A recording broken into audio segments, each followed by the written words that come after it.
Hinihikayat ng Philippine Ports Authority ang mga biyahero ngayong Semana Santa na mag-advance booking na para mapadali ang proseso sa mga pantalan. Yan ang umaarangkadang balita ni Mari Ocampo. Taunang tradisyon para sa grupo ng mga pastor na ito na pumunta sa isang Bible conference tuwing Semana Santa. Ayon kay Pastor Alberto mula Caloocan City, patungong Bacolod ang kanilang grupo ngayong taon. Kwento niya, Pebrero pa lang ibinuk na agad nila ang mga tiket. Nag-early booking kami kasi mas mura pagka early booking eh. Oo. Saka pagpunta namin dito, so ayos naman, maganda naman yung daanan, walang traffic. Para sa kanilang grupo, isang pamamanata na kasi ang pagpunta sa Bible Conference. Kaya maaga pa lang, pinaghahandaan na nila ang biyahe. Isa ang grupo nila sa mga biyaherong unti-unti nang dumadagsa sa Northport Pier 4 sa Maynila para makabiyahe bago ang pagbuhos ng mga pasahero ngayong Semana Santa. Ilang pasahero na rin ang napiling mag-advance booking ng kanilang biyahe para maiwasan ang mahabang pila at posibleng aberya sa pantalan. Ito rin ang naisip ni Amabel galing Pasay City nang magpatulong siyang mag-book sa kanyang kapatid. Hindi talaga kami sumasabay sa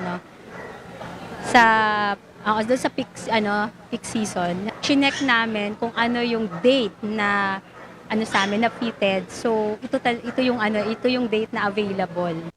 Para sa mas madaling biyahe, inirerekomenda ng Philippine Port Authority na subukan ng publiko ang Online Reservation Assistance System o ORAS. Target ng PPA na padaliin ang booking process at bawasan ang dagsa ng mga tao sa pantalan. Batay sa tala ng PPA, inaasahang nasa 2.46 milyon ang bilang ng mga pasahero o 1.70% increase ngayong taon. We're trying to introduce the system para magkaroon ng organized na sistema kapag magkakaroon ng maraming tao. Bagay sa airport, pagpunta nyo, papakita na lang yung boarding pass. Dito ipapakita na lang yung oras pass and dire-diretso na po sila. Kasalukuyang nasa pilot stage ang oras at available lamang sa mga port ng Lucena, Batangas at Calapan. Kanina ay naabutan natin sa vicinity ng Northport ang Highway Patrol Group. Ayon sa kanila, nagsasagawa sila ng inspection sa iba't ibang mga terminal sa loob at labas ng Metro Manila para sa inaasahang dagsa ng mga tao sa Semana Santa. Ang PPE po ay meron tinatawag na Port Police. No? Ito po yung police dito lamang sa mga pantalan natin. And in coordination po yan lagi with the PCG o Philippine Coast Guard. Nakadeploy na rin po yung mga K9 unit. And of course, medyo mas mahigpit din po sa ating security. Paalala ng PPA, dumating sa mga pantalan ng mas maaga sa nakatakdang alis para maiwasan nga raw ang traffic patungo sa kanilang designated port. At agahan na rin ang booking para iwas hassle ngayong Semana Santa.